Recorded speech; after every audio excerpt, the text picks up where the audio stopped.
Good evening. It is time for today's Tax Talk. I'm your host. I'm attorney Stephen Leahy. It is Tuesday, November 22nd, the year of our Lord 2022. I see on my crypto on the bottom there, the Krylon, is that what they call it? I don't know. But it says 22nd. It was wrong, isn't it? But that's a software problem. I can't fix that without a lot of trouble. So I just figured I would acknowledge it and move on. I'm not going to worry about it. But it is the 22nd day of November, the year of our Lord 2022. And there's lots of stories now about El Salvador and what they're doing about crypto and Bitcoin. Lots of news about the FTX and all of that. But we talked about that last week. There'll be a lot of stories about that, but that's what we're going to talk about today. Won't you join us?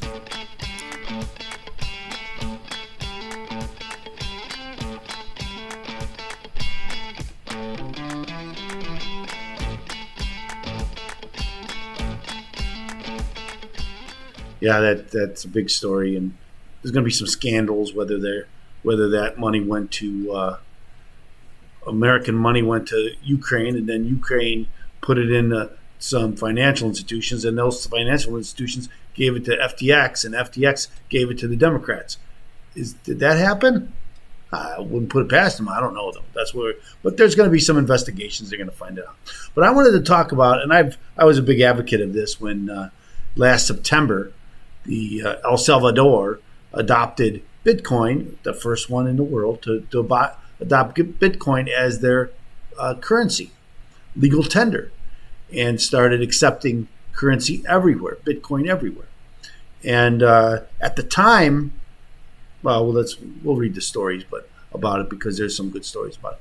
And then there's one breaking story I'm going to talk about a little bit at the end of the show, because I'm going to give you kind of a preview of tomorrow. I think what I'm going to talk about tomorrow, and just to kind of touch on a little bit here, because right before I went on today, I saw the story breaking about Tax Act and other tax preparation softwares who have been giving their customer data to Facebook and Google for their algorithms for advertising. Totally against their policies and against the law, I believe, privacy laws. But I'll talk a little bit about it. But let's first go to our stories here, as we do every Crypto Tuesday. I wanted to go back and just point out that I've been negligent about my crypto background, but here it is. I'm back on my crypto background. I just wanted to point that out. So today is Crypto Tuesday. We are talking today, as we do every day, every Crypto Tuesday, I like to talk about the markets. We see that this is on our favorite site, coinflip.tech. You see that Bitcoin's up. It's at 16,209. Earlier it was at 2225. So you see that it's been down most of the day, but it's up a little bit for the day now. Same again, if you look at the Ethereum next to Bitcoin, it almost mirrors it exactly. It's been fairly consistent now for many weeks that they look almost, those charts look almost the same. So let's go, and here it is for the day. For the week from last week. Took a big dive there. This whole crypto thing is starting to fall apart. Will Binance go under? There's lots of questions. We can look at the Ethereum, but it's gonna mirror pretty much. I believe it's gonna mirror. Let's see if we can do that. Yep, pretty much mirrors Bitcoin, as it usually does. So here's the story. I like this picture of the president of El Salvador with the red eyes. I don't know if you saw our thumbnails, but I have red eyes. I've had people comment on it. That looks creepy. Wait a minute, that's me. It's not creepy. That's me. Anyway, so I thought that was interesting. So anyway, the president of El Salvador has announced that the country will buy 1 Bitcoin daily. He seems to support Bitcoin purchases despite the price of the coin dropping by more than 70% in the past year. El Salvador made history in September last year by being the first country to accept Bitcoin as legal tender. the country's Bitcoin journey has not been as easy given the bearish pressure that Bitcoin has been under over the past year. On Thursday, he said that the country would buy Bitcoin. He's always been buying on the dip. He's always been saying, buy on the dip, but it's been a big dip, hasn't it? The announcement shows that the president remains firm with his decision to have Bitcoin as legal tender in the country. This is despite the criticism that is mounted on him following the plunge in crypto prices. At the time of the writing, Bitcoin was trading around $16,779. When El Salvador adopted Bitcoin as legal tender in September last year, the coin was trading around $45,000. 2 months later, the coin made a notable uptrend and rallied at an all-time high of $69,000. When El Salvador was adopting Bitcoin as legal tender, the president said that the goal was to give Salvadorians access to banking services. He also noted that Bitcoin would help promote the transfer of cryptocurrencies from around 3 million people that remit payments to the country from the United States and other countries. Really, that's a big push here, right? How can they get money? Western Union costs a lot of money to send the money. And here, Bitcoin would be almost free. The Salvadorian economy is heavily dependent on remittances. Remittance payments make up about over a quarter of the country's gross domestic product. So think about that. Then you wonder, they're letting them all in at the border. So they're all sending their money back to El Salvador. They come here to America to make money and they send it back to El Salvador. While the adoption of Bitcoin was meant to make remittance payments easier, people are not using the coin. Data from the Salvadorian Central Bank released 1 year after Bitcoin was made an official currency in the country said that the coin was used to support less than 2% of remittance payments. Moreover, the coin's adoption within the country also remains notably low. The decision of El Salvador to adopt Bitcoin as legal tender also attracted external criticism. The International Monetary Fund and the World Bank said that the increased volatility of this coin could affect financial stability. The president has taken advantage of the dropping prices to increase the country's Bitcoin reserves. In July, he purchased an additional 80 Bitcoins at around $19,000 each, bringing the country's total Bitcoin reserves to 2,381. An opinion poll conducted last month indicated that over 3/4 of Salvadorians believe that the adoption of Bitcoin as legal tender had failed. Moreover, less than a quarter of Salvadorians were using Bitcoin. Another study at the University of Central America found that around 80% of the Salvadorians believe that the president needed to stop using public funds to buy more Bitcoin. This week, the ambassador of El Salvador in Washington said the accepting Bitcoin would be a process, adding that education was needed for people to understand it. So again, I was kind of a big advocate for. I thought it was a bold step. El Salvador needs some bold steps. Someone's got to take some steps to reverse things, and they were hoping to bring in a lot of foreign investment. Makes sense, if Bitcoin was on the trajectory that it was. There's lots of questions now whether it's going to rebound or whether it's going to fail or go down to zero. Who knows what's going to happen? Everybody was bullish again less than a year ago. The price was at 65,000. So now everybody's bearish and everybody's running for the hills. The president of El Salvador is taking a stand and he's doubling down on his commitment. Will it pay off? Well, so far it has not paid off. There's a good story here I want to talk about. Let me go back to the stories because this is a story of some people from Italy who had gone to El Salvador last year. So revisiting El Salvador a year after Bitcoin adoption. Let's see if I can blow this up a little bit. So this is I thought it was an interesting story because I don't know if I'll read the whole thing, but they went back a year later. They went back. Everything is ready for another great adventure. The backpack stuff, the check-in is already done. The cab is waiting for us in the engine with the engine running outside the front door. We are about to cross ocean once again. Last year, we chronicled the adoption of Bitcoin in El Salvador. Just a few months after the law went into effect, 45 days were spent there without cash or credit cards, living exclusively on Bitcoin. Our goal was to get out of the comfort zone of tourists and Bitcoin influencers. The typical Bitcoin beach and capital city of San Salvador, delving into a more remote areas to see if it was really possible to shop and pay in Bitcoin in the popular markets of small suburban villages, meeting with residents of the poorest areas to find out what they really thought of the invention. It was an incredible journey. We are returning to El Salvador to see what has changed more than a year after the law was passed. We will spend a whole month in El Salvador trying to live there again by spending only Bitcoin. Will it be easier or harder than last year? By this time, we will be limited, but this time we're not limited to that. Our trip also takes us to explore Guatemala, Costa Rica, Panama, and Honduras, all countries where several local communities are organizing spontaneously to adopt alternative economic experiments with Bitcoin. We are excited to discover new horizons and meet new people. We will be backpacking for 11 weeks, and we feel privileged. Our plane takes off from Milan. We take 24 hours of travel ahead of us, 3 stopovers in total. When we arrive at our destination, it's 8 o'clock and we already pitch dark. Passport control is very quick, and in no time we are leaving the airport. An intense humid heat invades us. El Salvador. I've never been there. Arrivals are crowded with people. The atmosphere is festive, typical of Central America. Our cab is already waiting for us. We booked it from Italy. We travel with the windows open, looking around. The air is fresh. We reach our destination, pay in Bitcoin, of course, and jump straight into bed. A long sleep awaits us. Despite 24 hours of travel, we wake up at dawn, punched in the face by jet lag. For anyone who comes to El Salvador and wants to live on Bitcoin, the priority is one and only one: connectivity. Bitcoin is the internet's money, and it depends on the internet.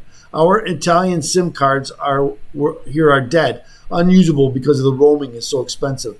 Our phone company warns me that SMS, as soon as we land, that the cost of browsing will be $2 per megabyte, a ripoff. The mission of the day then is to get local SIM cards and, of course, paying for them in Bitcoin.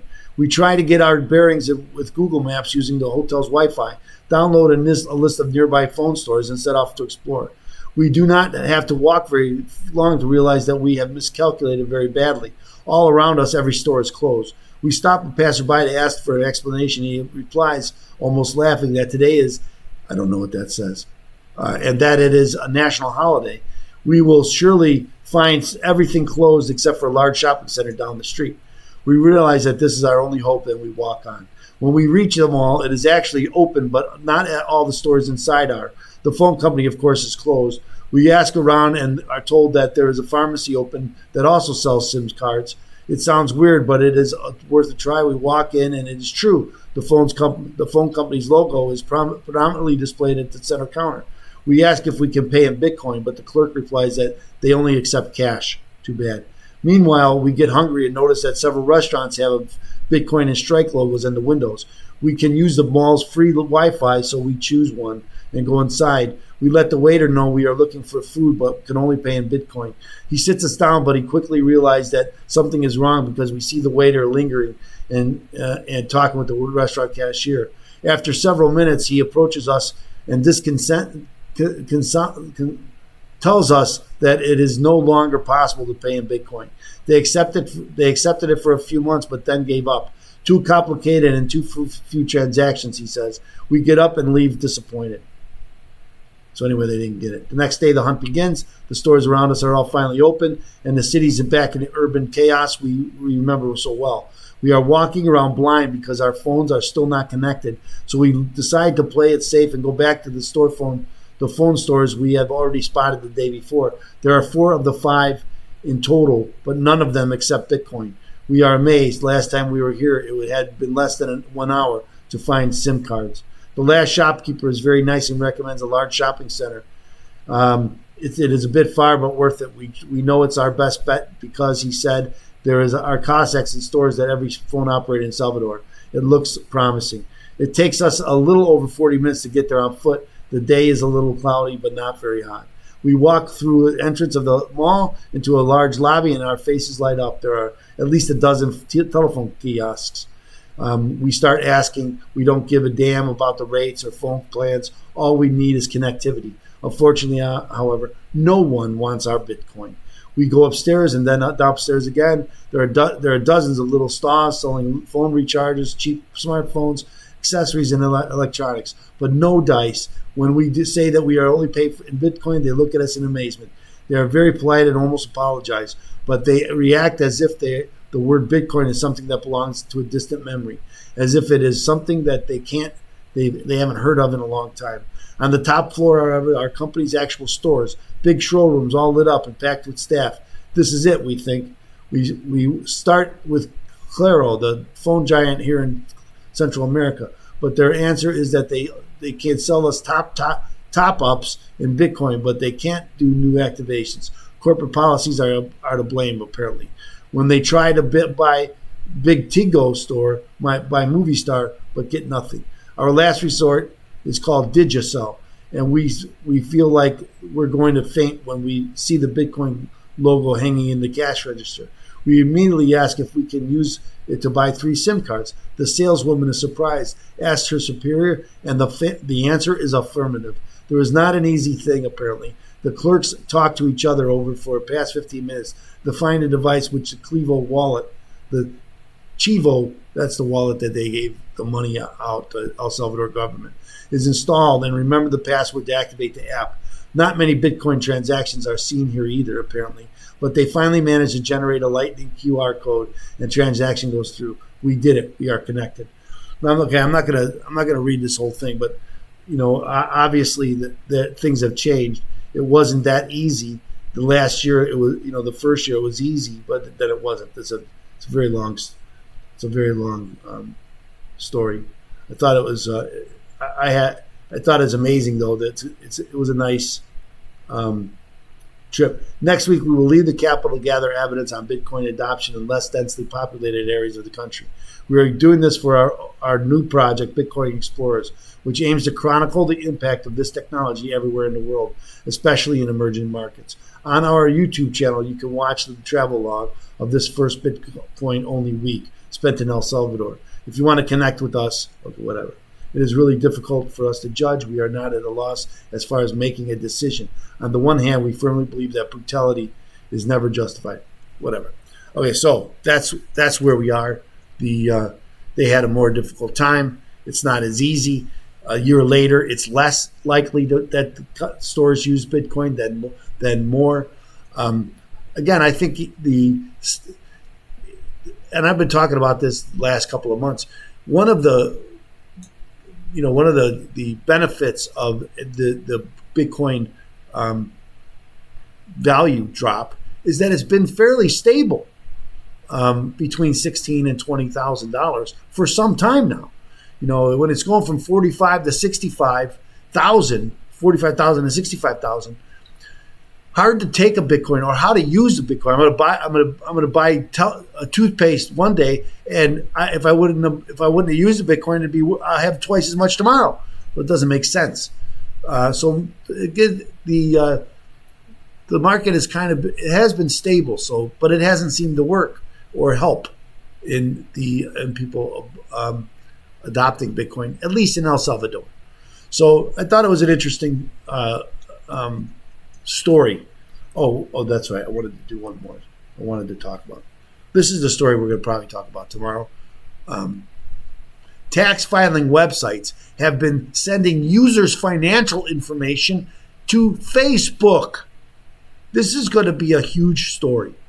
And again, had I had time, I was as I was sitting here at the desk to stream, I got wind of this, so I haven't even read this story yet, but I will. Major tax filing services such as H&R Block, Tax Act, and TaxSlayer have quietly transmitted sensitive financial information to Facebook when Americans file their taxes online. The markup has learned. So that's the story we're going to do tomorrow. You won't want to miss that. I think that's going to be a huge story, and you won't want to miss it tomorrow when we go through it. So thanks so much for joining us. I appreciate you taking the time. I need. Let me see if I can. First, I'm going to ask you. I was going to do it at the beginning, but I failed again, didn't I? I failed again. Going to ask you to like and subscribe. Like and subscribe. We need your help. So please like and subscribe to get the word out. Who else is telling you about tax law? The newest, most recent tax laws. Every day I am revealing it. And remember, most news stories that don't include violence are about taxes, how the money is gathered and how it is spent. And so that's why tax law is such an expensive, such an important area of the law. So, and so today, this is where you can find it. And remember, if you have IRS problems, if you owe the IRS money, if you have unfiled tax returns, and you don't know what to do, first thing you should do, get a copy of my book, Deal with Your IRS Problems Today. Go to freeirsbook.com, freeirsbook.com. That's freeirsbook.com. We will pay the printing. I will ask you to pay for the shipping and handling. So go to freeirsbook.com. So thanks so much for joining us here today. We thank you for your eyes and your help. So please like and subscribe. So thanks so much. We'll see you tomorrow. God bless. We are out.